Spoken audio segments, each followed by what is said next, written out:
Tony Robbins. Welcome to another session in Money Masters, or as I said, the $1 million masters of marketing. Because if you're going to make money in any business, you got to master marketing. What other area of your life or your business can you invest such a small amount of money in and get such a multiplied return? Sure can't do it in the stock market, but in your own business you can. So I don't know if you're a person that's watching and you've subscribed here to learn from these money masters because you already own a business and you want to take things to a whole nother level. If that's true, you're going to learn some incredible tools today. Or maybe you're somebody that you're dealing with some of the new future you want to create. It's a brand new economy out there. Maybe you've been outsourced, displaced, or you're doing great, but you want some other options. You want to create a lifestyle with some different freedom. If you like lifestyle, you're going to like Frank Kern. He's going to be our focus for today. He's a gentleman that personally has helped me a lot. I got 12 different companies, and marketing has been a piece that, frankly, I never really focused on as my primary goal. I built a really strong set of brands, but I had a mission. My mission's like, I want to reach as many people as possible. So I learned a little bit about marketing and took advantage of a wave of marketing in a variety of ways, including infomercials. But boy, the technology today allows you to do things that could never be done before, cheaper, faster, easier, and the ultimate outcome is being able to add more value to your clients or your customers than you ever could have before, and to do it really effectively.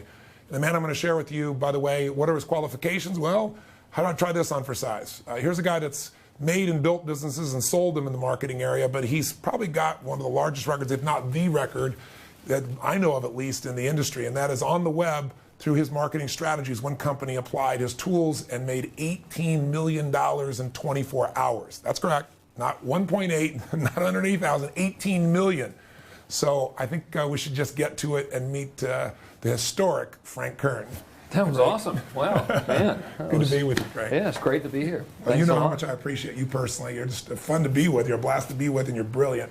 I want people to get a sense of things. So why don't we start out? And this was an industry that if you were a damn good marketer 10 years ago, maybe you make $100,000.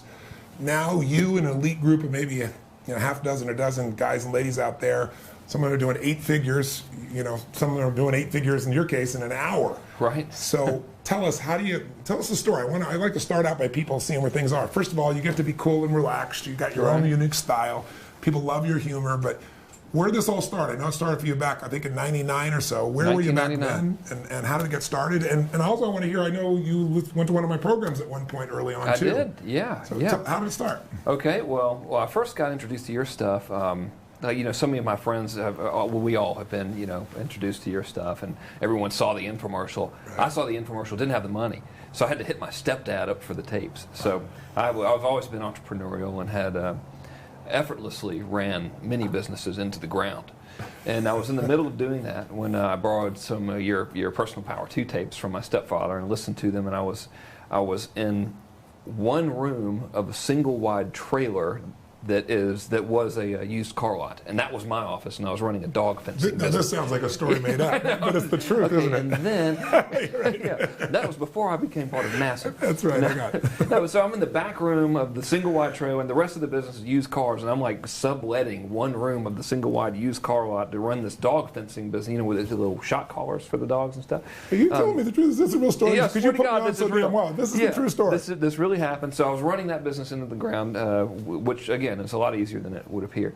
And so I'm listening to your stuff, and I get it. And I tell you, the thing that I got most from listening to your programs, I've listened to all of them, really. And Personal Power, it was that sense of positive expectancy. It was like, I can really do something. I don't have to just be this idiot in the back room of the single wide trailer thing. I said, I can really go out and do everything I want, because you have all these stories of so many people that just once they applied their minds, they could do anything. So I found that really inspiring. So I ran that business completely into the ground, and completed the process. Yeah, I didn't want to be a quitter, So I started another one, and I was a door-to-door credit card machine salesman. So I lived in Macon, Georgia at the time. If any of you guys have been to Macon, Georgia, it's almost always hot, especially in the summer. It's just ridiculous. And back then, I looked like a kid, because I was probably 20-something, I don't know, 26, 27 years old. And so I thought the only way for businesses to take me seriously is I'm going to put on this black suit. So I go down to Macy's or whatever and get the off-the-rack black wool suit, and I'm going door to door in Macon, Georgia. I'm probably the only guy in the entire city wearing a black suit, going door to door, beating on businesses' doors, trying to sell them credit card machines.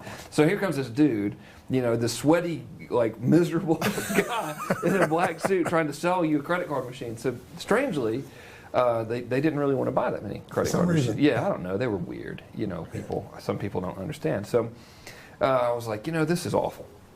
And I knew that I wanted to sell stuff, And so to me, it was like, well, I can only make so many in-person sales pitches per day, and these sales pitches really aren't going that well because people just don't appreciate, my dress code here. Yes. So I discovered, quote unquote, the internet.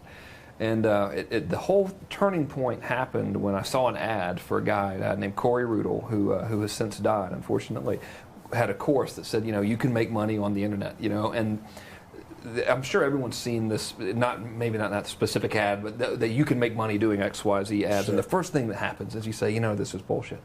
So I got it anyways, $297. And I read it. Why did you do it anyways, even though you were skeptical? Well, my alternative was like worse than losing the $207. Okay, that's great. You know what I mean? It was like, okay, I I can keep wearing the black suit and going door to door, having people, reject me and slam the door in my face, or I could try something else. So. Sure. I bought this person's course, and I applied like one page of the 300 pages of stuff that he gave me, and as a result struggled. And then just really through trial and error, sort of figured it out, and figured out how to sell things online. Now, is it true that this thing started with you seeing somebody that was offline selling something on how to teach a parrot how to talk? That's when it all really came together for me, yeah. Okay, you got to tell us the story. Okay, there's a guy who's a famous person in my world, the direct response world, named Jeff Paul.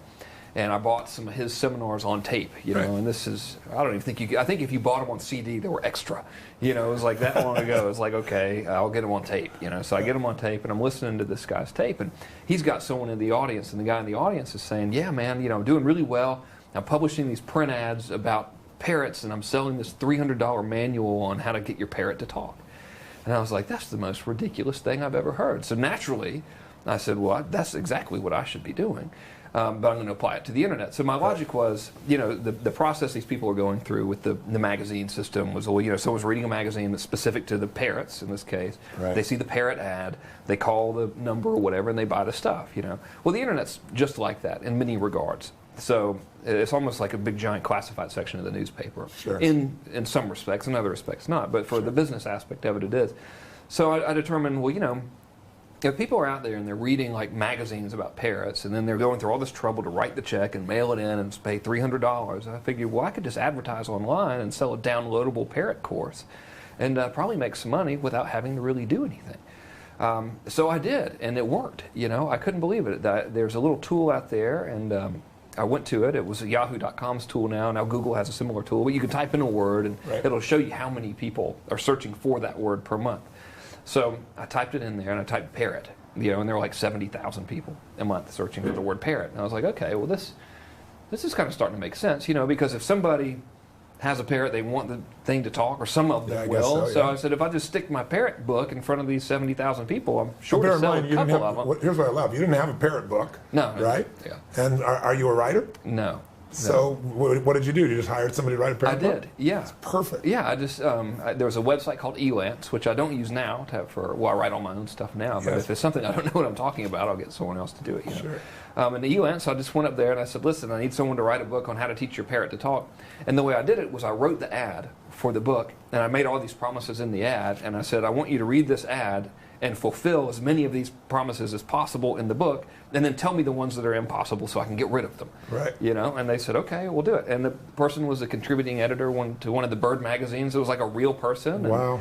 And I put it together and started selling it, and it did good. I think the best month was like $3,500. Right. But I knew, I said, that approach was a lot less intimidating to me than the concept of building a giant business. It was like, okay, that was kind of easy. Right. Finding this little market and having a product made, knowing what they wanted, having a little product made, said, here you go, you can. And you kind of got in front of a trend that was already, a train that was already going down the track instead of trying to reinvent the wheel, so to speak. Yeah, right? I have no interest in trying to do anything that's remotely difficult. But here's what I thought was amazing, and I'm curious in terms of a background, if I can get into your psyche for a second at a real simple level. So many people have an opportunity sitting in front of them. You've made that offer to people. There's opportunities all over the world for people, and they don't act on it. Mm-hmm. I understand, here you had this opportunity. You could have said, well, I don't have a book. This parrot thing is stupid. Whatever the case would be. You not only did that, but you also then realized, even if I'm only making $3,500, what if I had 40 of these sites. Right. Right? Exactly. You know, or, am I right in the direction? Yeah. I'm curious, what did that turn into? Because then you start thinking $80,000 a month, or 60, or 50, or instead of 3,500 when you do those types of things. And what influenced you? What made you, be willing to scale your thinking like that? I know you have a grandfather that has a big impact on your life in terms of business person. I'm just somebody at home. I want them to get strategies today, but I also want them to kind of question anything that would stop them. And what's the difference in your thinking that made you follow through and scale things? Well, first of all, I just have this underlying belief that you can do anything. Like anything is possible. Right. And if that hasn't been proven repeatedly throughout history, then you're not paying attention. Right. You know, I mean, we got people go to the moon, for God's sake. I mean, Right. so surely I can make a couple more ebooks. You know what I mean? And it's the ease of use. So it's, to be fair, I don't know if I would have gone through all of that, if I would have had to write the book myself and research it myself and, spend the money and place ads in magazines, and if it took a lot of time. Right. But due to the nature of the internet, you can literally have a project like that, the beginnings of a project like that, like tomorrow. Yeah. You can test traffic, you can have ads up, and you can do it really inexpensively. Right. As in like for $20 or something, you can like start seeing something, so if people are interested or whatever. So the barrier of entry was very low. And the second aspect of that is I wanted to have a lot of money. Having a lot of money is great, and I think I know that I deserve to have a lot of money and that it's easily attainable, so why wouldn't I? Right. You know what I mean? Why wouldn't anyone do that? We live in my opinion, I know there's all this talk about the economy and stuff, which is it's true to a degree, but on the flip side of that, I think we live in the most prosperous time in the history of our civilization. I mean, it's not, obviously it's going to get any better, or it's going to get better than this, but it never has been this good. Yes. I mean, it's effortless. You and I can like send a promotion to people in China right now for $0. And it's like, how could we not take advantage of this? And all barriers have been completely removed. And if you don't have the technological ability, you can hire it out. It cost me $650 to have that book written. That's it. And so I didn't have to talk to anybody. I didn't have to, risk like looking dumb or whatever and being like, can you write this book for me? And they go, we won't. I just posted a little job on this website, and people clamored to get the job for me. Wow. And that is even more, present today than it ever has been. So the biggest difference between marketing in the 20th century, as corny as it sounds, and the 21st century is what? What would you say has changed? Well, that's a big question. So I'll start on the easiest level. What's really changed is ease and speed. Right. You can, not that this is really the right thing to do, and we'll get to that in a minute, but you can emulate the presence of a giant corporation like tomorrow without any real difficulty. Or risks, or very limited risks anyway. Very limited risks. You can be global like right now. I mean, you put up a website and it's there. 80 gazillion people, that's a real number, I looked that up. Did you? Yeah, they use Google every day and all the search engines. You can buy an ad under your type of business right now. So if a guy searches, custom painted tennis shoes and you're in that business and you want to be the global leader, you can give Google some money, and tomorrow they're going to see your company right there, every single, and that's never happened up until now. Yeah. And another aspect of it is the speed at which you get results. So we can send a marketing message out there to a customer base, or stick an ad in front of a group of people, and we can get response instantly, like within an hour, to say we need to change this, or this is hot, we need to keep going on that. We've never had that ability ever. Right. And now that's also very disruptive to the powers that be, so to speak, because somebody brand new can come in and take market share, shift things very rapidly. They don't have all the infrastructure, they don't have the weight. You look at so many businesses today that are trying to figure out how to retool because they were built in a different time, and the time has changed so radically now. What's the price of a business that doesn't learn some of these guerrilla approaches today in your mind? Oh, an existing, they're doomed. And here's why. They have succeeded in spite of basic human nature. Okay, so I believe that as people, we like to do business with people that we know, like, and trust. As a matter of fact, I believe there are 3 reasons people don't buy. They either don't want it, they don't have the money, or they don't believe you, which is going to be trust, right? So, assuming they want it and have the money, and incidentally, I believe that the not having the money thing is just they don't want it badly enough. But assuming those are gone, if you don't have the trust there, you don't have the business. Right. And now more than ever, and I think it's always been somewhat a degree true, but now more than ever, the big entity, the faceless, nameless corporation is now trusted the least. Is not even remote, is feared. Yeah.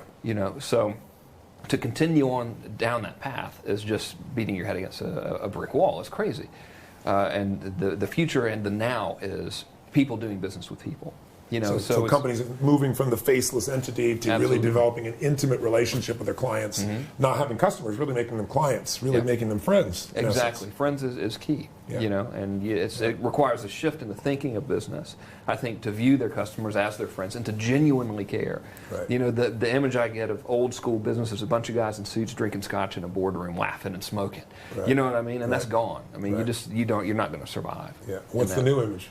A bunch of guys having fun, and you know, or a bunch of people having fun, you know, in a small little tightly knit guerrilla group, and their customers enjoying them. You know, an open door, transparent sort of business. And the world's becoming so transparent today. I mean, you see that in every aspect of our lives. Yeah. Maybe the exception of politics, but even that's getting penetrated. we're on to you guys. Yeah. I think, Starting to get penetrated, though, with blogs and, you know, everybody being able to participate in the conversation. So marketing today, if you're going to define marketing today, what is marketing? Well, that's another one of those really, really big questions. So I think my gut reaction is stuff you do to get money, you know. So yeah, I'm going to stick with that answer actually because I like it. That's my own internal definition. And with you were saying your philosophy of marketing, you know, be cool to people, and I mean, it's, you know, literally. Well, yeah. So here's my methodology behind marketing: is I like to give the best that I can and help people out. And by doing so, and be very, you know, genuine with them, and by doing so, I create a situation where they ask me to sell them stuff. And see, a traditional person would say, well, that's ridiculous. You need to go out there, and, you know, you need to get them. And of course, you should be aggressive in your prospecting and stuff. But I think if you provide enough value, then people will say, man, how can I get more of this? Right. And I have a theory on it, and really a system for doing it that I'll share with you if you like. I call it the results in advance system. And I learned this working with someone in the seduction market, which in and of itself is very funny because that's really, you know, my wife is here now and she's like, it's not. That is not his strong point. You know, but I have a friend who's an author, and he wrote a best-selling book about seduction and dating. More accurately, we'll say dating so it doesn't sound weird because it really is dating, you know. So I said, you know, you should release this product that really helps people out, helps men out, and helps them, you know, attract the woman of their dreams and everything. And the challenge was there's so many people in that space. I know it's an obscure market, but that's great because it shows this stuff can work for anybody, right? Right. There's so many people in that space, and there's not a lot of trust there. Right. So the strategy was if we could take the market and we could give them little results in advance incrementally, what would happen is that each time we delivered a little bit of results in advance, their trust in us, and by us I mean him really, because I was the silent guy behind the curtain, you know, their trust would grow and their desire for the product would grow, and it would grow exponentially with every little bit you incrementally provide a result. So here's the way I like to imagine it, is those of us at home, you take a pen and a piece of paper, on this side you draw a little guy, you know, and then you have like a timeline, you divide the timeline in 4 or 5 little units, and then you draw the end result here. So in the case of the dating person, I drew a guy, and then, you know, there's like a couple at the end. Right. And so, and then in your little lines that you're drawing, you have like each step that it would take to get to that end result. Right. So in this example, the first step was just to approach a woman, right? Yes. So I said, what we should do is we should give these people for free without being, you know, weird or anything, to say, hey, listen, we understand that it's scary to go out and approach a complete stranger. The rejection stuff is there. Here's some ways that you can overcome that. And here's some ways that you can approach someone without looking like a wacko or an idiot. And we said, do with this what you will. So what happens is the person who gets that information says, you know, that's awesome. They go do it, and they get results. Right. So now their next question is going to be, what do I do now? Right. You know, so I've approached her now. Yeah, the door's open. So now you're not going to them saying, now you need to listen to me more. Right. They're coming to you saying, thank you. First of all, I owe you one. That's great. Now what do I do? So we've just moved that person from this side of the timeline one step closer. Got it. So the trust is here, desire is here.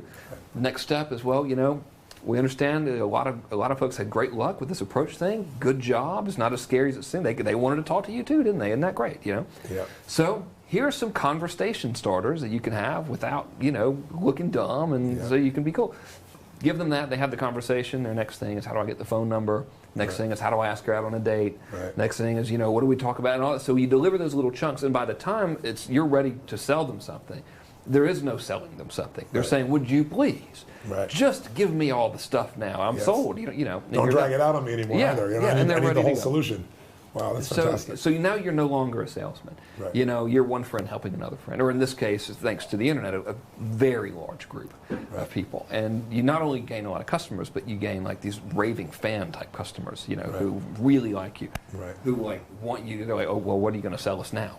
You know, you're a mentor. You can be a mentor to millions, where it's very hard to mentor more than one-on-one in most cases, unless you have just tremendous skills from the front of the room. And even then, you have to get everybody into a room. Right. You know, here, you know, the room is wherever they live, wherever they are, 24/7, any place in the world.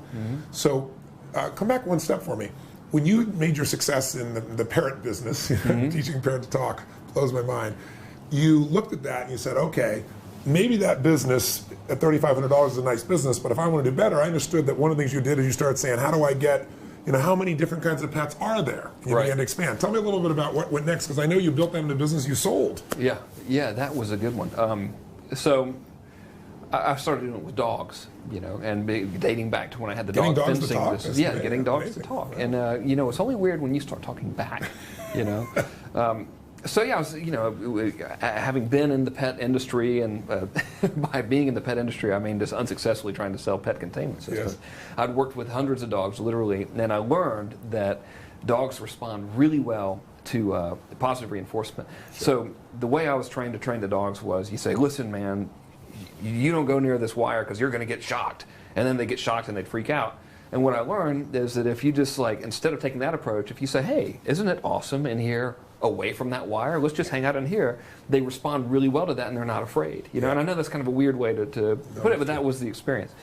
So I read some stuff on dog training and I created a course about dog training, and it's all about the positive reinforcement aspects of dogs and why dogs do certain things, you know. Really basic stuff, but stuff that people just don't think about, you know, unless they've like been in the pet containment business. Did you ever read the book, Don't Shoot the Dog? No. Oh, you'd love that book. It's all about positive reinforcement. Please continue.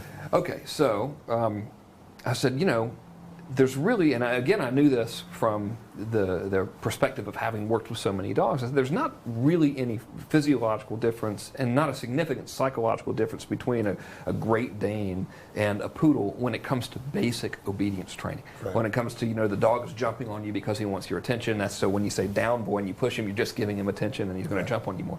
Both dogs are going to react the same. So I said, you know, this course is really a one-size-fits-all course.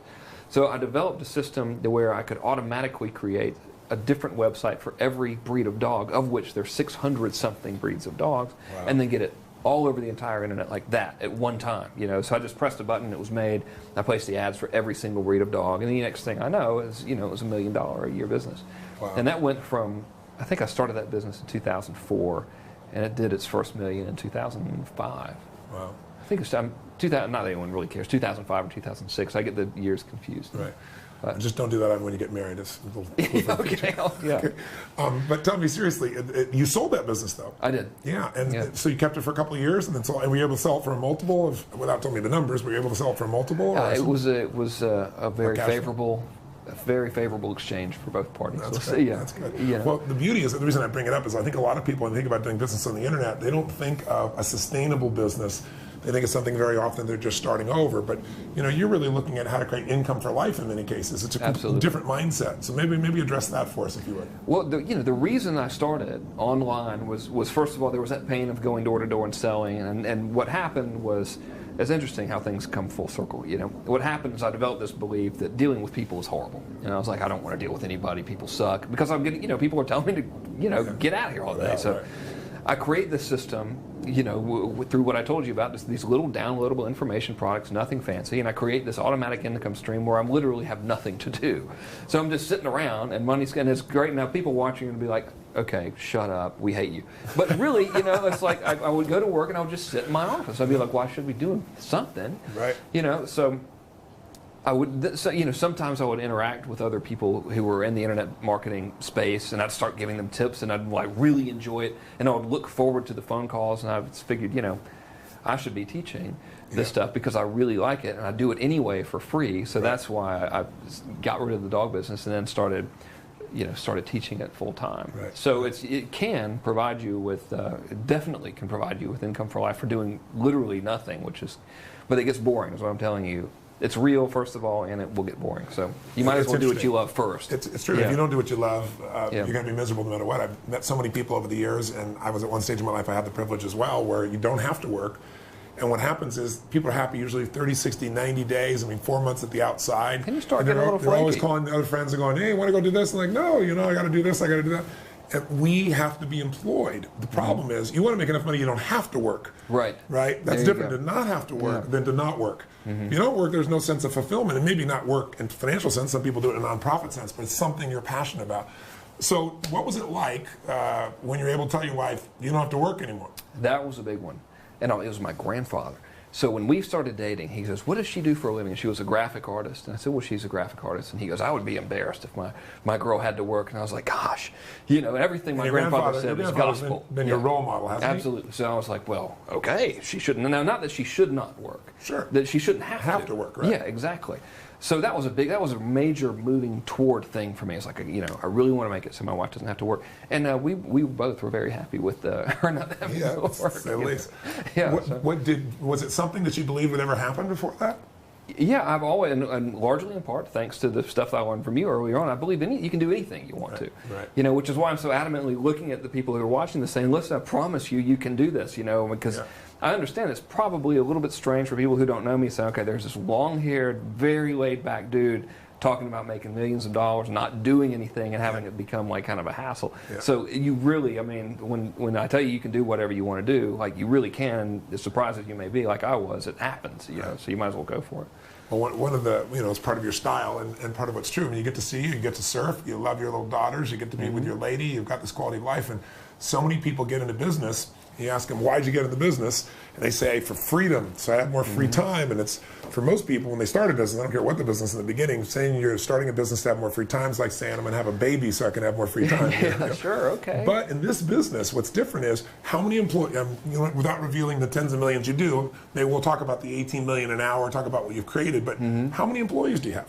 Well, I'll tell you our figures because, I got nothing to hide Great. here. I have nothing to hide, ladies and gentlemen. Let's see. Last year, our total sales were $6.7 million. Okay. And at that time, I had 2 ladies that worked for me, and they still do, and I have a video guy. So 3. I have 3 employees, and we brought on a bookkeeper. We used to outsource that, and we have a bookkeeper in-house now. So it'd be fair to say your margin is probably larger than the 15 or 20 or 30% that most people I go for an 8, if not 100%, I'll go for an 8 times multiple at the very least. Wow. So if the product costs $50, I'll charge $400 at the very least. Right. Personally, I like to charge lots of money for my stuff because you can get it if you just ask for it, and you don't have to sell as much stuff. Very profound. I know. And yet, you could sound like you're figuring out how to jack it up, but the truth of the matter is the things that you sell give people the power to earn even more, multiplies that level. Yeah. And you start out by, talk a little bit about, I don't know if you were the first person to use this language, moving the free line a little bit, if you would. I know you've addressed it a little bit, but maybe touch base on that, and then maybe lead us up to a little bit about this whole idea of mass control, because you're really known, at least to those of us on the outside, and now a little bit on the inside as I've gotten to be friendly with you and get to know some of your friends, for kind of the underachievers, method. How do you do a lot, add a lot of value, make a lot of money with a little effort, a little bit of time, and just a different style. You don't have to hype it.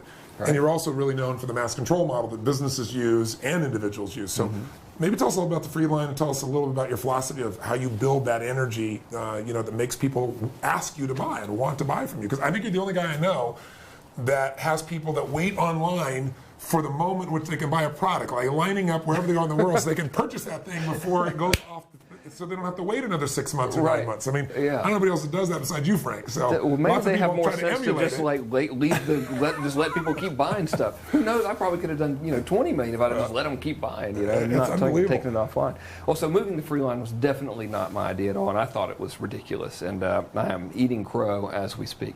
That concept was created by a friend of ours named Eben Pagan. Yes. So there were 2 models in the beginning, way back in the olden days, around 19 months to be able to have this conversation in the beginning. Listen upon me, my children. So, a couple of years ago, long ago in the internet world, there were basically 2 schools of thought. Yes. One was someone comes to your website and you sell as hard as you possibly can because they're going to be gone forever. And it was like, okay, if you're really good, you're going to sell 5 out of 100 people, and the other 95 people are just going to be gone. So you got to just go for it because you're never going to get into these scarcity, that whole kind of thing. So that's thought number one. Thought process number two is rarely are people going to buy at their first interaction. That's right. Unless they're just in the heat of the moment. But that's not most people. So why are you spending 100% of your effort on this tiny little group of people who are very improbable? Why not just build this relationship and give some good stuff away and drip feed, basically, and people will come around and they'll buy some stuff. Now, not to say you should be lazy in your marketing by any means, but there's no need to be pushy. So that's what the whole free line concept is, and Eben really, really did a wonderful job teaching that and also leading by example. That you can just, and man, if anyone's watching this that's watched some of my older stuff, they're like, you told us in 1999 that you shouldn't do that. I was wrong. Okay, I admit it. So, and it was the only time I've ever been wrong. Right? Sure. So mass control really is based around that free line philosophy. And what I like to do is just first of all. Well, let me address the word mass control. You just took the words out of my question out of my mouth. That is just pure marketing, okay? So the real title of the method should be called how to efficiently sell on the internet and via other mediums through kindness and relationship marketing. But that's not sexy at all. So I figured mass control sounded kind of scary and like something you're not supposed to have, therefore you want. Okay, so in my semi-defense, that's it's not evil or freaky or anything. So it's all about, the whole strategy is about just giving away cool stuff and being really nice to people and gaining their trust through that. And then once you have it, see, it's not like you have to constantly reestablish the bond. You need to work on it.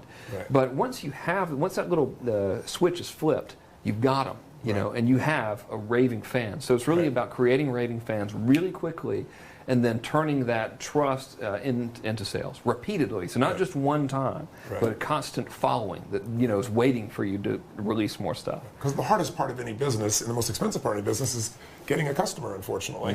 And then once you've got them, if you can meet their needs and keep meeting their needs, your marketing cost goes to the floor, and you're able to really do what you're made for, which is deliver your service at a deeper level. So exactly right. And your whole philosophy, though, of this move the free, or I should say Evan's initial one, move the free line. Well, I'll take credit for it. Okay, good. Yeah. But in mass control, what's different besides moving the free line? You really have strategically looked at the psychology of human beings, what gets them to move, right? What gets them to take action as opposed, because a lot of people have things that they want, or they desire, or they know they should do, but they don't follow through.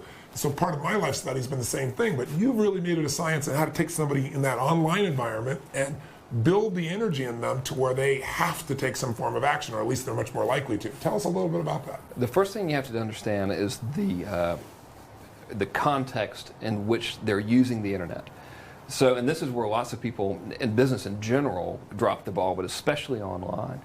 So, the reason you would go to a search engine, for example, is usually going to be some sort of research, like I'm thinking about buying something, or I want to find out, about a movie or whatever, or price comparison. So that's one, I'll use the term modality, even though that's not the right term, but we'll just say that's one mode of thinking. So we'll have that over here. State of mind, if you would. Yeah. There you go, state of mind. I like that. Then you have blogs. So that's, you basically have three things online. You have blogs, the search engines, and then email, right? And blog/web pages. So someone's going to go to a blog, for example, for entertainment or news. Or a web page, either way. It could be either one, right? Or a web page. Sometimes I'll go to a web page to buy, but the blog is usually the entertainment type news thing. And then email, they usually go as a relationship medium. So rarely is it that someone's going to go and check their email thinking, I wonder if there's any specials at, pet meds or whatever. You know what I mean? They're thinking it's an irritant, actually. Yeah, they're thinking what dirty pictures have been forwarded from Jim in accounting, or what's the dirty joke of the day, or what's grandma doing, or whatever. It's just what do I gotta get done? What I gotta go back to? Sure. And then buying someone else's stuff is very, very low on the totem pole. So traditional marketing online, the non-mass control methods, is just, in spite of all of that being in place, people create their marketing and they yell at them, basically. So that even though there's so much noise, the way most marketers work is they just make theirs bigger and louder, and they figure someone's going to look.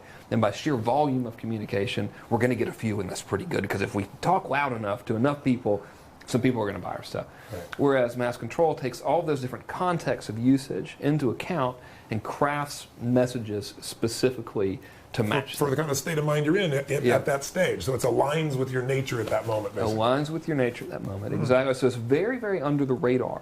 So that's like thing one. That's what gets you in the door. Got it. So for example, and you've seen this in the work that we've done together, an email communication is no longer looking like a magazine ad. Right. Email might say, hey, this is Frank, I just made this video for you. I think you might like it. Hope you do. Got to go. See you later. And the reason, and someone watching this like from big business would think that's so unprofessional. We could never send that out. Well, your stuff's not going to get read if you don't, because that's the way friends communicate with each other. If you're going to write me an email, for example, you're not going to begin it with Frank, very important thing about blah blah blah, and then start it with dear Frank. Friends don't talk to each other like that. They would just say, the subject line might say, hey, ... and then it just begins. So you want to first of all really embody the friend mentality. So it helps for me personally to really, whenever I write anything, feel like I'm writing to my best friend, and I view my clients as my best friends. I mean, these people allow me to live an unbelievable life, so I really love them.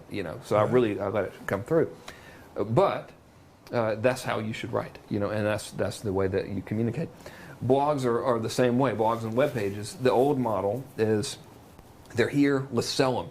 So the way the internet and the way internet marketing that I saw it developed was we just took what was working in direct mail, which is this sledgehammer sales approach, because you got one bill a second before they throw the thing in the garbage, and then they're gone. They really are gone forever. So they would just take that, stick it online, and it worked okay, right? But it doesn't match the mindset of the user. So when you kind of come into that conversation, like it's almost as if you speak Spanish and the guy comes and tries to talk to you in French. You might be able to communicate by hand gestures, but it's very ineffective. Right. If you both come in speaking Spanish, you're set. Right. In the same way with search engine marketing. So we just and when you go to search engine marketing, you're still coming in more like you're there to answer the question. Is that the different mentality? Because they're in the mentality of wanting the answer. It's a two-pronged thing, really. You're breaking the state sometimes. So like if everything else is looking one way, so like if we're searching for Tony Robbins, for example, and every other ad says Tony Robbins personal change or something, I might write an ad that says Tony Robbins can fly, and then my body text would say something like, not really, but this is almost as cool as that, click here. And that would get them. That's a great hook. But it was like it stands out. Yeah, right. You know what I mean? So everything in its own place. Which is how you really communicate with your friends anyway, right? Exactly. You're always breaking the pattern using your humor. But that is how all business communication, they're like, why do we have to put on the business hat? That's crazy. Yeah. It's like, okay, we're going to go in this room we call the office now, so any normal conversation we have needs to be wrapped up because we're about to go into business mode, and that's completely illogical. Yeah. But that's the way so much business is conducted, specifically with existing companies now, like non-internet companies. Right. So tell me the principles. You're starting out with the process in terms of mass control by saying it's a different world. I need to talk to people in the state they're in when they're going to communicate. And you think about where they really, it's really putting yourself in their shoes.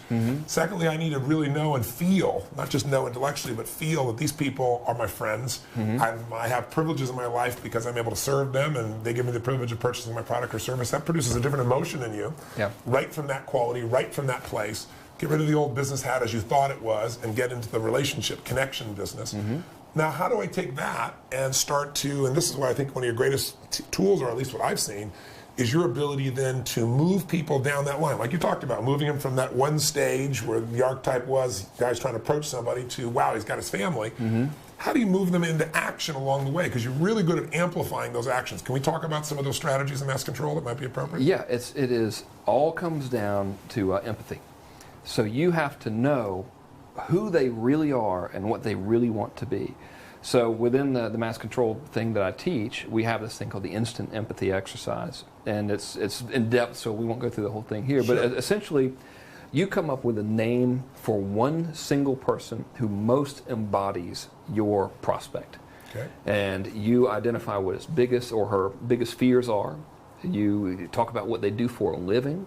How many children they have, what they wear, what they would rather be doing, the life that they really want outside of what they're doing now. And you get all of that stuff, and then you write to them. But every time you're writing to them, you have that end result in mind. So you're establishing where they are versus where they want to be, what the gap is, what that feels like, not just what it is intellectually. Right. And then you are always thinking about how do I move them to the next stage of how I get them to see what they that want. picture. See the you picture. know, they see, okay, I really can get to this place. Right. And in my business, it's all information marketing, so I'm going to say like how to a lot because I sell how to. You know, Right. you could do this just easily selling lawnmowers or something. Stuff is stuff. Sure. You know, but yeah, you get them to see that you show them the light at the end of the tunnel, and then you just gradually move them towards it. I was asking you, you were talking about the distinction of how you build that desire to buy. You know, once again, this is where this person is, here's where they want to be, you're telling the story, you're sharing the story, but you've developed these tools to amplify the need to move forward, to take action. Right. So picking up a little bit on that.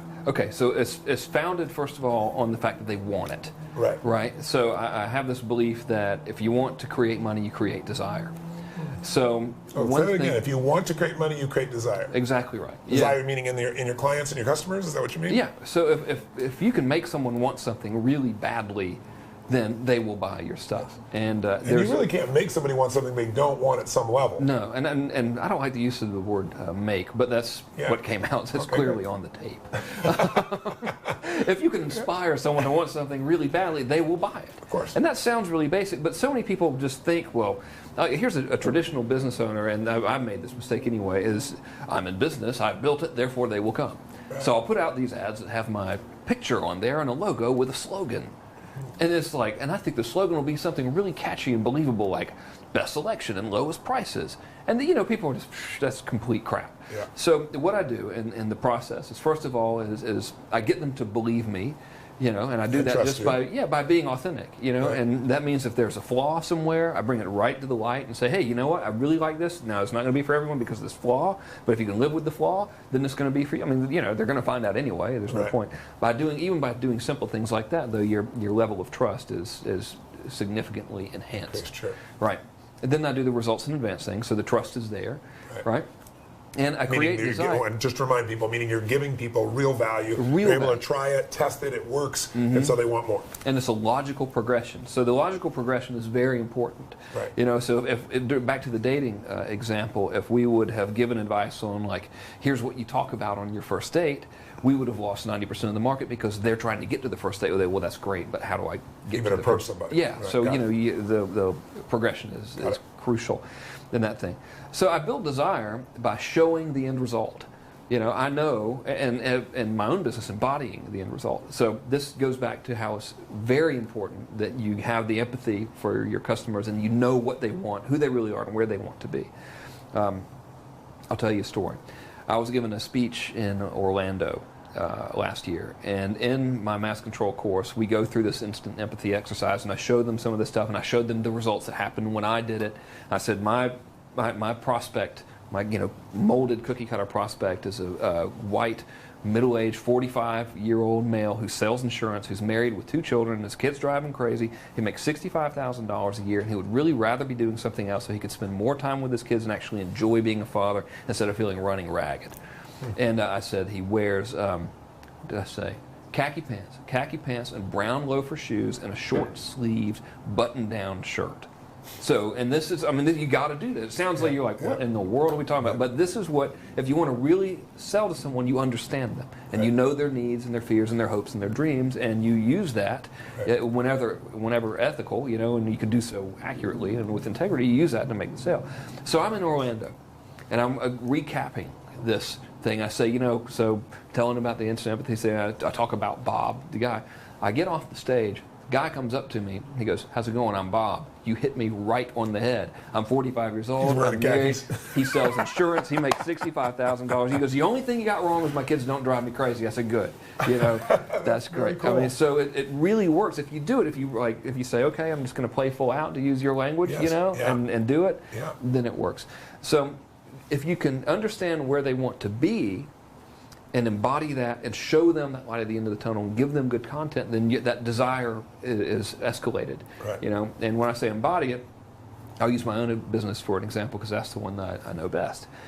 I sell to Bob, right? And if you think about what your average dude wants, he wants to retire, move to the beach, screw around all day, and surf, and on many levels, go back and relive those college years when he was a long-haired, carefree guy before he became the square, quote-unquote, normal person he is now. So I'm very fortunate that I happen to love living at the beach and surfing, and that, you know, this isn't a prop or anything, but it all works, right? So if you can embody that outcome that they want, that's just more on the trustometer and more on the well, desire. you're living much of that life. The difference is Exactly your income, you know, is going to be in the multi-millions, but the point matter is you have that lifestyle. You do get to be with your kids. You get to go, you know, surf or golf or whatever the case may be that somebody really loves to do. So you know your customer intimately as a part of yourself, but you also have emphasized that part of yourself because there's another part of you that's an extraordinary businessman. I mean, I don't know many business people that got, you know, an 80% margin, and you know, most business people talk about, I'm doing 50 million, 100 million, whatever the case may be, but what are they netting? I mean, that's where business really matters. And these days, you see these businesses. Well, right now, you got businesses out here that, you know, they were doing billions and billions of dollars that are gone. You know, so it's not volume. It's like, what is the lifestyle you end up with in the end? What is the income for the business? And what do you want? Do you want freedom? Do you want to engender values? And you're able to do both. You're able to help people. You're able to engender the values that matter to you, and you're able to earn a fortune by most people's ideas, but with a lot of free time. But compared to most people, what they'd expect. Right. So that's creating desire. Now you had asked about the inspiring them to action. Yes. I wish I could come up with a way to make this sound difficult, so then it would be like perceived as more, you know, profound, more valuable. Yeah. You just ask for it, or you just tell them. You know, so you say, listen, I don't have a billion of these things. If you want this, and your gut is telling you it's right for you, you need to go ahead and get it right now, because let's face it, we're on the internet. You know, as you probably know, I have, and you know, I'll insert the real now, I have 79,487 subscribers as of yesterday. I get about 200 more a day. They're all seeing this. You know, these products are not going to be around forever. So if you want this, go ahead and get it. Right. You know, now if you're selling something like tires or whatever, I would create that scarcity by adding more bonuses. So let's say, you know what, now we're offering a free oil change. Obviously, I've only got Eddie and Carl out here in the back. So, you know, as contrary to their appearance, they cannot work 24 hours a day. Therefore, we can only take the first 100 people. I'm sorry, Carl, the first 80 people. Carl said he would quit if we did. You know, I mean, but see, that's real. You know what I mean? That's a real thing, and there's none of this BS crap stuff. Right. So I apply pressure through scarcity is one thing, which is very effective. Scarcity can be created by lack of material, can be created by a lack of bonuses. You can just have a date, say, listen, I'm going to have this offering up here. You can buy it afterwards, but this pricing is only going to be available for 72 hours. And frankly, you know, I'm in business to service my clients, not to sell people. So after we're done. I'm going to go back to servicing the clients. So if you want this, get it now. If not, you know, we'll see you next time. But you know, just any reason really, just tell them to do something. I want you to buy now because whatever. Because you know, I have a white dog, and when I was a kid, I always wanted a white dog. So we're celebrating. We're having a white dog sale. I swear to God, it could be anything. Just try it, okay? Just say, okay, Frank, I'm going to trust you. I'm going to try it.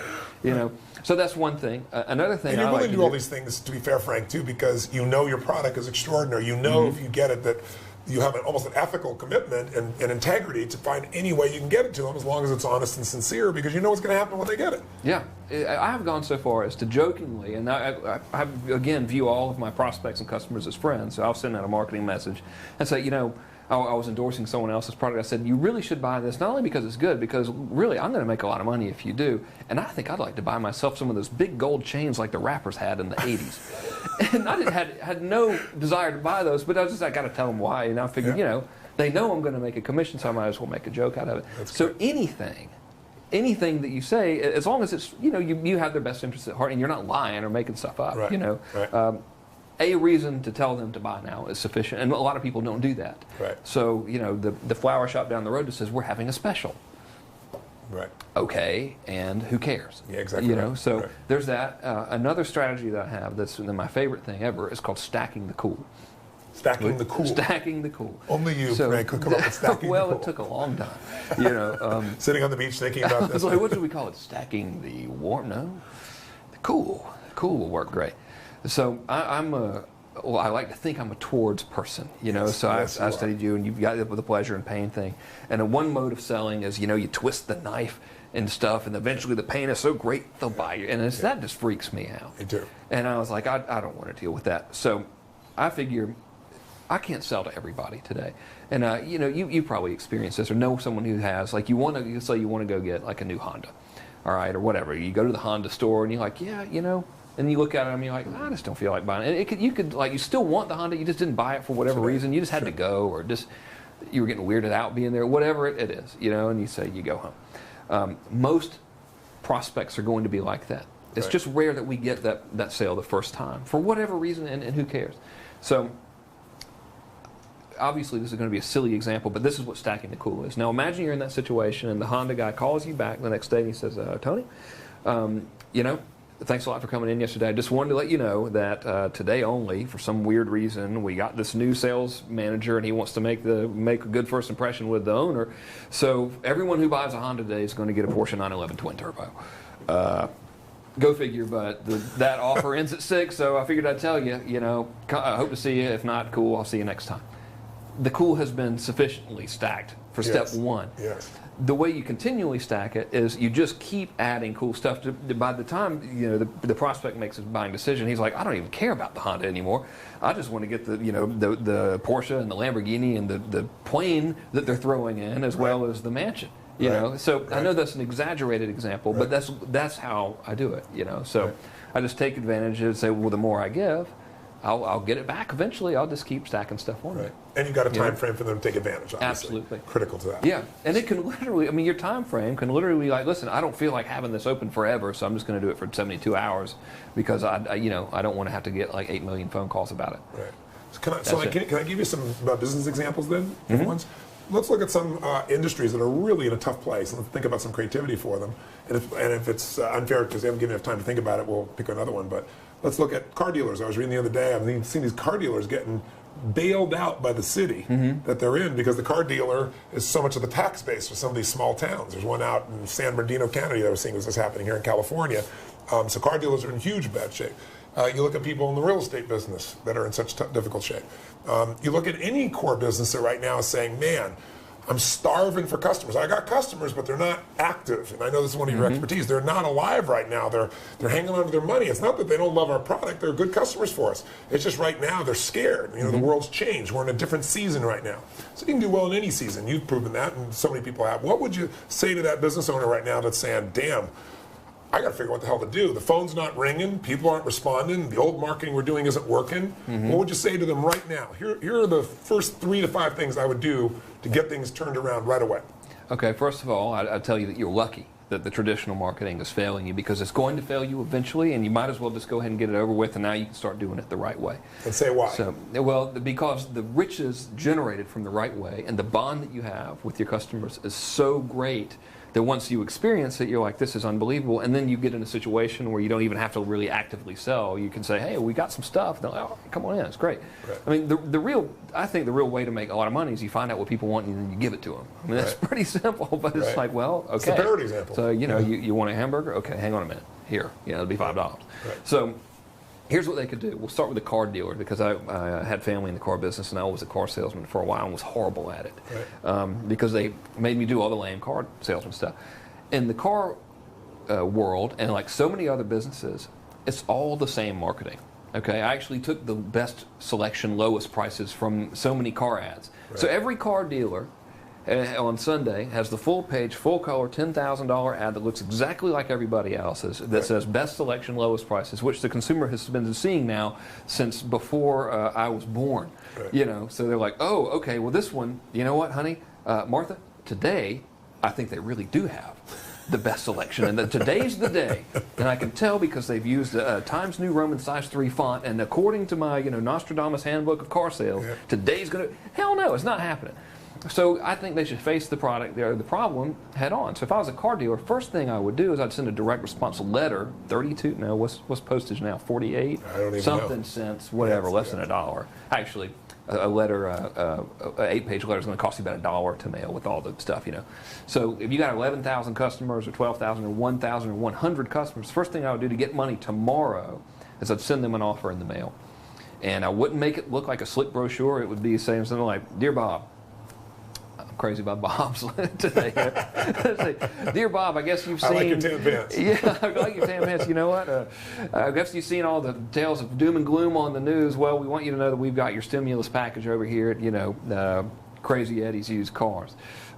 So here's what we have for you today. I want to give you a car today. That's right. I actually want to give you a car today. I'm so confident that you're going to love the car that you have. I know you want a new car. You know you want a new car. Everyone wants a new car the day after they just got a new car. We got plenty of new cars down here. Come on down. Pick out a car that you want. We'll sign all the paperwork, but I want you to take it home. I'm going to give you a $100 gift certificate to your favorite restaurant. So you take your wife out. I'm going to fill that car up with gas for you. You take it home, drive it for a week. If you like it, then I'll take this paperwork, submit it to the bank, and the car's yours. If you don't, bring it back. No questions, no hassles, no harm. All right? Probably going to get like 10 dudes come in, 5 of them bring the car back, the other 5 keep it. Okay? If you don't do it, you're going to get nothing. That's totally true. It's totally, but it's just like, it's easy. It's like, here's the car. There's none of this pressure junk. If you want it, we'll fill out the paperwork. We'll hold on to it. Right. Drive it home. Here's $100. Take your wife out to dinner. Of course, now on a psychological, you already know this. From the psychological level, we're working all kinds of magic here. Of course. But just people being people. Yeah. Now, see what's going to happen. Like, some business owners are going to see it. They're like, man, that's awesome. I'm going to try it. Others will see it and go, well, I know people are going to bring the car back, and then I'll have had to give them $100 and a free tank of gas. That's the wrong way to look at it. First of all, the whole scarcity thing is bogus. And let's bring that up, because this is one of the things I wanted to bring up with you, because I think you embodied this, Frank. You really do. So many people fear drives so many people. We live in a world where the messages are now, they're on your BlackBerry or your iPhone. They're everywhere. Yeah. It's all gloom and doom, right? Yeah. And there's realities that change in the economy, there's no question, but there's always an opportunity. So how do you get people beyond that scarcity? Because so many people, you said, they're going, I'm not going to do that. They're going to take advantage of me, or they're going to come from a place that I can't afford to do that. How do you get people beyond the scarcity thinking? Because you're good at it. Well, you just have to be okay with the fact that some people are going to do that. First of all, it's like, yeah, so what? But let's say you get 10 people to come with the car dealer example, all right?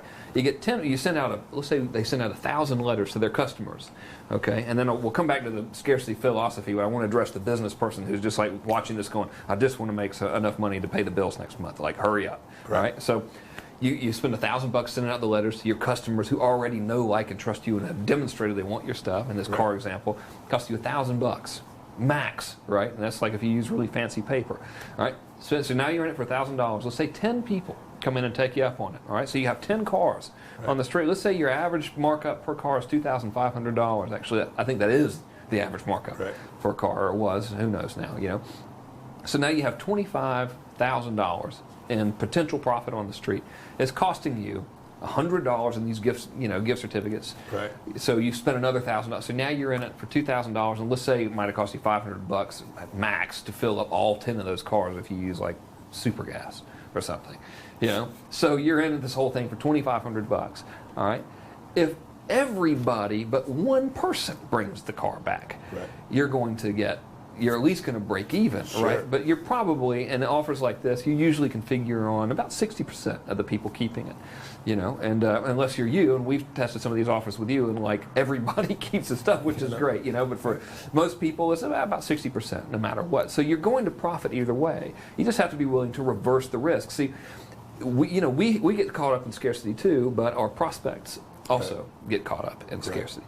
So if we can alleviate that pain for them, they will in turn alleviate that pain for us. And talk about a breath of fresh air. For the customer.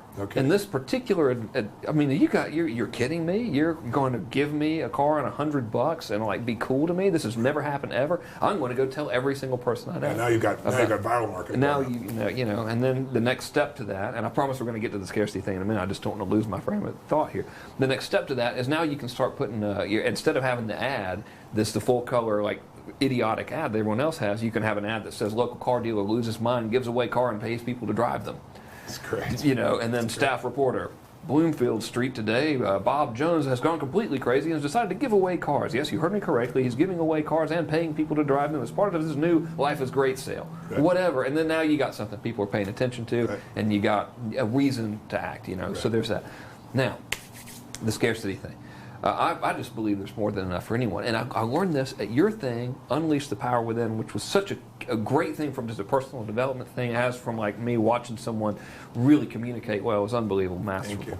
But you had this metaphor, and I hope I'm getting it right, because I can't misquote you because you're right here. I usually would, but he's right there. You said something like, you made the comparison of money and water.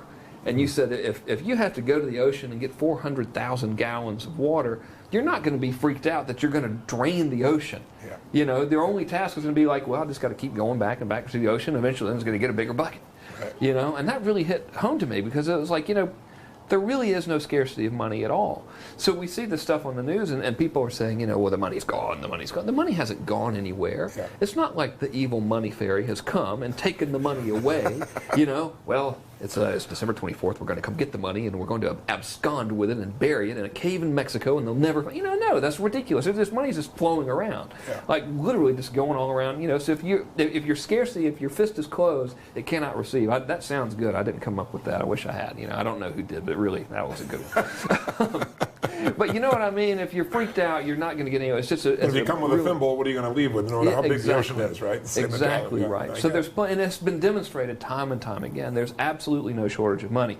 And you know, a business owner can say, well, my customers are not buying right now. That's absolutely not right. Some of them might not be buying. Or someone was saying the other day, people are still buying coffee. They're just not buying as many of them aren't buying $4 coffee. Yeah, well, you know, that's adapting where you go. Have you ever gone to, you're driving down the road and you see a trailer park or whatever, and you see this completely dilapidated trailer that looks like at any minute, if you look at it too hard, it's going to fall down. So you're like, look at it, the reflection of it in the mirror as not to somehow make it fall down. And you notice like the brand new satellite on top of it, you know. So it's like this, the thing's about to implode on itself. Well, it comes back to what you said at the beginning. Do they really, really want it? You know? Yes. Do they have the money is less of a piece? Do they believe you? Come back to those three you started out with. Yeah. But if you don't believe yourself, if you don't believe in your own value of your own product, your own service, you don't believe it's really going to, you know, add value to somebody's life in a significant way, you're not going to have the conviction to use any of these tools. You're not going to have the conviction to follow through on anything. Exactly right. Exactly right. And you know, I think that like what we're witnessing right now, and these times of economic uncertainty, which I refuse to participate in, by the way. It's just not going to. It's like, oh, well, y'all have fun with that. I'm not going to mess with that. You enjoy it and tell me when it's over. I'll be right over here. Right. But it's a transfer of money. We're witnessing a very rapid transfer of money from people who have done lots and continue to do dumb stuff to people who have done and continue to do smart stuff. Right. So to bring it back to business, the dumb stuff is running the ads that say best selection, lowest prices. That's dumb. Keep doing that. You're going to be on this side of the transfer. Right. You know, it's only a matter of time. If you aren't hurting now, you're going to be hurting eventually. Exactly. So let's take another example, and I know the theme is there, but just so people think outside the box, give me a business that you think of as the antithesis of the car business, and how would you attack it? Lawnmowers. Okay. I mean, well, it's like I come from Macon, Georgia. I mean, so you know that was like I would call on the lawnmower shop or something. So the typical ad, the typical marketing is business is so incestuous. You know, like we go. If you think about it, it's all this box thinking. Like, well, I didn't, but so many people go to college or whatever, and they read the book, and the book is the standardized thing, and they have the professor in the suit, and they say, well, here's what you do, and then, well, everyone else in business is running these type of ads, and so lawnmower guy's going to run an ad, and he's selling his lawnmowers, he's going to run an ad that's going to say, you know, Eddie's Lawnmower Shop, established 1953, phone number. That's it. Like, wow. So who's buying lawnmowers? Typically, it's going to be a guy. For lots of men, mowing the lawn is a pain in the ass. For lots of other men, mowing the lawn is a fun way to have a little bit of solitude. And, well, I mean, you know, there's no sense in a fun way to have a little bit of solitude. And, like, you know, he shows off his yard like that show King of the Hill. Yeah, you know what I mean? The Hank Hill thing, that's based on real people. Yeah. You know, and those people are cool, right? So I'm the guy, I'm Eddie of Eddie's Lawnmower Shop. My commercial no longer is going to be, hello, come on down to Eddie's Lawnmowers. We have lawnmowers, and we have always had lawnmowers, and we'll continue to have them, so you should buy them from us. You know, I don't even think the commercials are that good. Instead, you know, I would educate the customers and be like, hey, everybody, it's Eddie from Eddie's Lawnmower down here, and I'm just like stereotyping lawnmower. Right? They all talk like this, okay? Yes, they teach you that at lawnmower school. So they're going to be like, you know, I'm Eddie from Eddie's Lawnmowers down here, and what we have out here today, you see behind me, is a cross diamond hatch pattern that you might have seen Sunday night at the Atlanta Braves game. When you're watching that internal field, you notice how they had it looks like little diamonds on there. I'm going to show you how to do it. Now, what we got here is the escalator blade on the lawnmower, and Jimmy, crank that sucker up there, Jimmy. Jimmy's going to run across here, and he's going to do it. You do 10 diamond crosses like this, then you come back here and you do 10 more. Now, what you're thinking, my lawnmower never do that, and you're probably right. And that's why I want to talk to you today right now. We've got a brand new selection of snapper lawnmowers. I want you to have one. Your yard's going to be a lot cooler than everybody else's yard, and they're going to talk about how cool your yard is. Now, I know times are hard for a lot of people, and they might be hard for you. They're certainly hard for a lot of other business people out here. Well, here's what we're going to do. I want you to take this lawnmower home.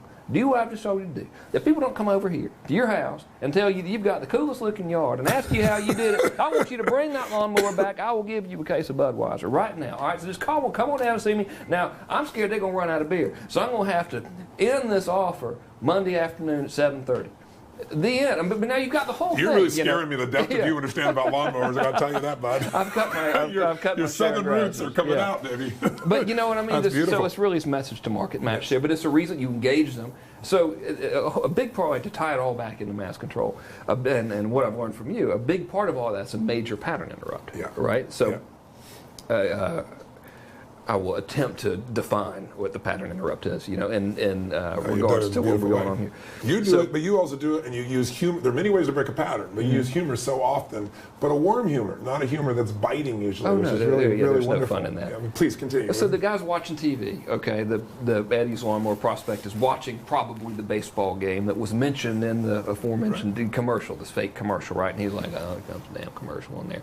And then immediately there's pattern interrupt because it's not a preachy commercial. It's like guy speaking his language, referencing his experience right now, saying, hey, that is cool, I'm going to show you how to do it. And then instead of best selection, lowest prices, it's like, look, here's how you do this, and by the way, you could do it with this thing that I've got, and you should come buy it because of X, Y, Z. So it's really a formulaic pattern. Right. It's just you interrupt pattern with some humor or something. If you're not funny, then just like say, hello, my name is Neil. I am the most boring accountant in the world. And before you slip into a coma, I want you to understand that if you don't get my accounting services, Uncle Sam is going to show up your house with a gas mask. Okay, well, maybe not, but he could. So you should, whatever. Right. You know what I mean? And you just go for it. Just become like a kid and go on a rant almost. Just really, that's all you got to do. I swear to you, that's all I do. That's like the whole, don't tell anyone, but that's the whole secret. I just sit there and go on these rants. But it's what we all want. Yeah. So if I'm in the lawnmowers, I'm like, man, that was awesome. And then then you become like, man, you see Eddie lawnmower commercial again? That was awesome. Right. And they're like, oh, I want to go. I want to say, I'll wait till Eddie gets back for lunch, and then I'll buy it from Eddie. Right. So now, like, Eddie, will you tell me how did you do that? It becomes a whole thing, and you become a celebrity in your marketplace, which is what my style marketing is really all about. Right.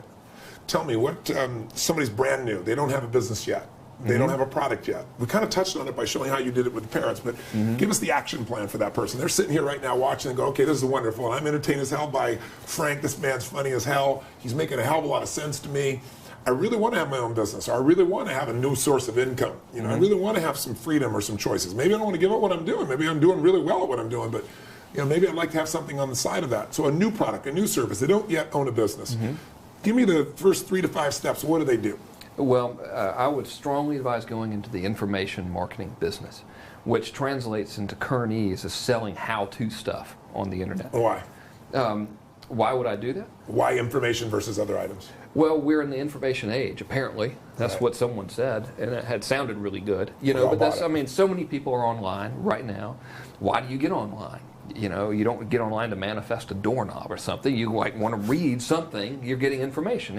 All we do. Everyone's got the BlackBerry, the BlueBerry, the new whatever berries coming out now, iPhone, and the email stuff. So it's all information. That's what's going on right now. When people get online and they're looking for stuff, they're either looking to buy a hard commodity or they want to find out how to do something. And you watching this, how many times have you gone online to figure out how to do anything? Where should I go on vacation? So you're looking for instructions or advice. Right. Okay? So what we have with the internet right now is the ability to immediately determine how many people are looking for something. Okay, so you can have any idea. You can say underwater basket weaving, and you could go to google.com/ads. I hope that's the right URL. It's called Google AdWords program. If you Google AdWords, they'll tell you. They have a tool in there. You sign up for a little account.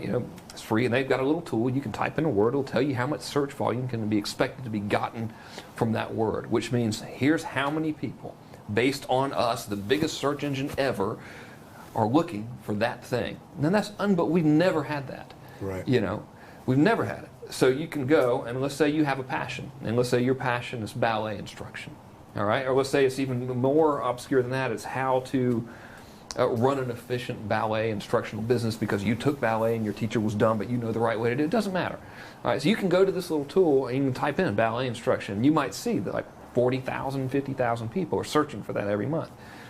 Luckily, the way the internet works and the way search engine advertising works is you can buy an ad, so your ad will only be shown when somebody types in ballet studio administration or whatever you want to advertise under. And then you only pay when someone both sees your ad and then clicks on it to go to your website.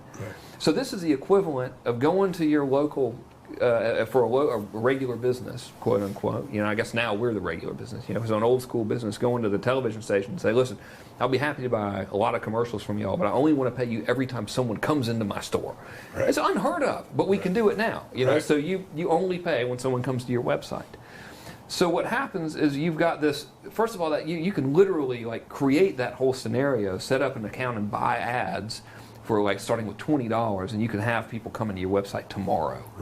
So, it used to be, well, I got to get a business license and rent a place and outlay all this. If you have $20 now, you can at least be moving. It's amazing. You know what I mean? And the reason I suggest information is because it's so easy and inexpensive to create. So I'll give you a little nugget. Here's the formula, okay? You find a group of people that are looking for something.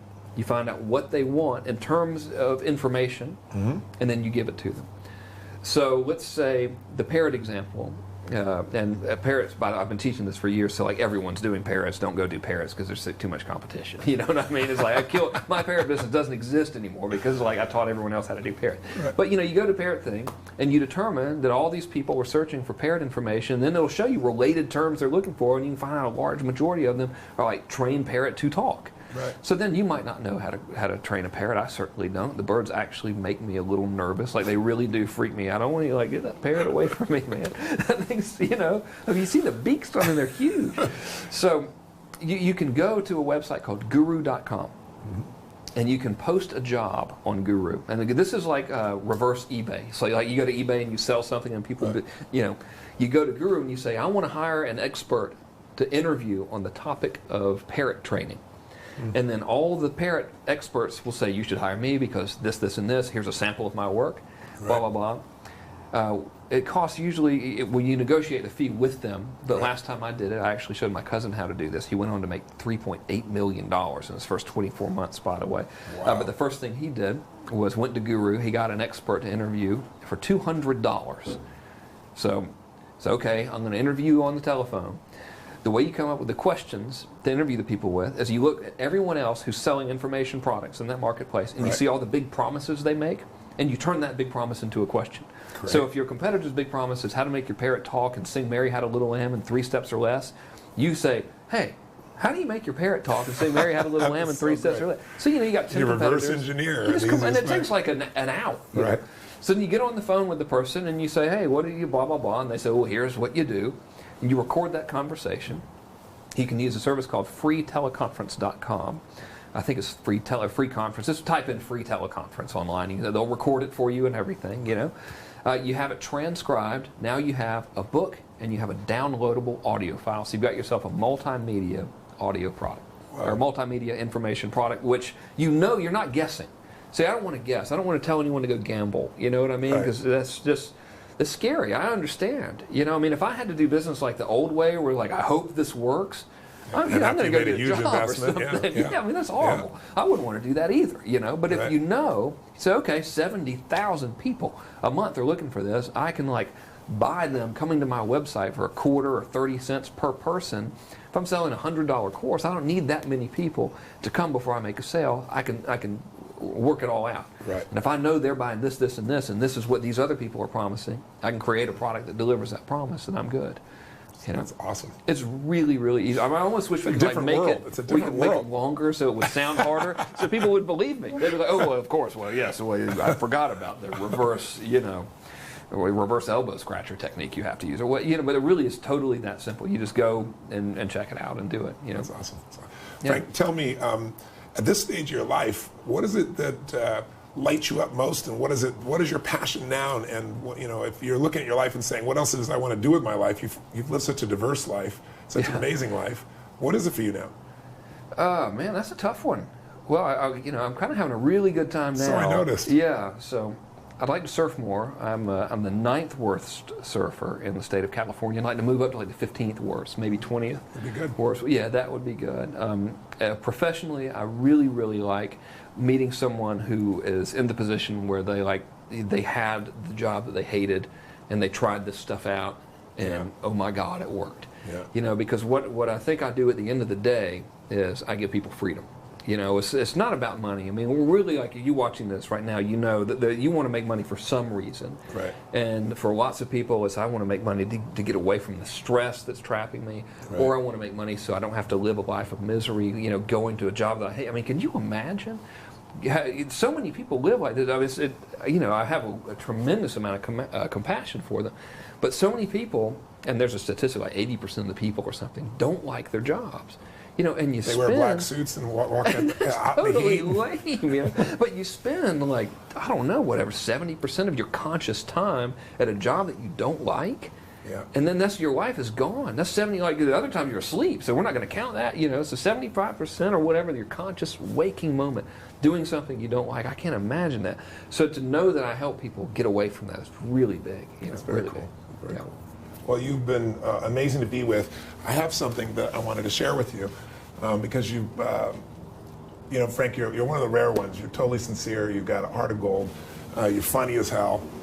But you take the complex and you make it simple, and because of that, mass number of people can be helped. Mass, no pun intended. See there, I've got it. But I really want to thank you for the things you've done to help all of us to be a little bit more illuminated as what's possible. And I'm hoping people back there at home that are watching this will A, see what the opportunity is that can really be done. B, if they're in business, they see that there's a new way to do business. And as you said, you know, in every problem there is always the gift if you find it. It sounds corny as hell, but it's always true if you look for it. And right now, the benefit of the old world being destroyed is a new world has been created. And if you can get on the front end of it as a business person, you got a different life. But ultimately, it all comes down to, you know, what do you want for your life? You know, what's your lifestyle? What lights you up? What makes your life juicy? And I know for you, it's your family. And I know it's for you, it's surfing. And I also, would you give me what it is I brought here? I also thought there's something else that's here for you. Oh, man. Dobro. Wow. A little about you. And that's awesome. I'll read you guys this so you can. To Frank, a brother in spirit, music and friendship are eternal. Love and respect, Tony Robbins. Thank you so much, You're Tony. welcome, this brother. is great. Yeah. What a magic moment, huh? All right. You're the best. And so if you're watching at home and you're wondering, will this really make a difference in my business? I've been around for a while. My hope is that out of this session, people have really seen that innovation and technology are really the basis of business. I say in every session, remind people that if you want to know what business is, go back to Peter Drucker. I mean, 101, he says business is two things, marketing and innovation. And we're living in a world where the technology provides an opportunity to do both of those at a cost-effective level that's mind-boggling. The real challenge is, can you really reinvent in your own mind the way you do business and bring it back to what it's supposed to do, what it did originally when we lived in small towns and everybody knew everybody else and your reputation was everything, your relationship was everything. Even though people now, you know, your clients are from all over the world, you can have the same level of relationship if you're the same kind of giver. I mean, you went in that small town and what they do? They gave you stuff. They loved you. They knew everything about you. They knew your needs, your wants, your desires. And today you can do that on a massive scale. And that's the beauty. That's why someone can do $18 million in 24 hours, or an internet marketer who, you know, maybe even 10 years ago be lucky to make $100,000 can have an 8-figure or 7-figure income. So this is an opportunity for you as a business owner, or if you're brand new, or if you don't feel like you're free, get free. And Frank Kern is one of the very best in that area. I want to thank you again for this time. I really, really enjoyed it, brother. It was a blast. I really enjoyed it. All right. God bless.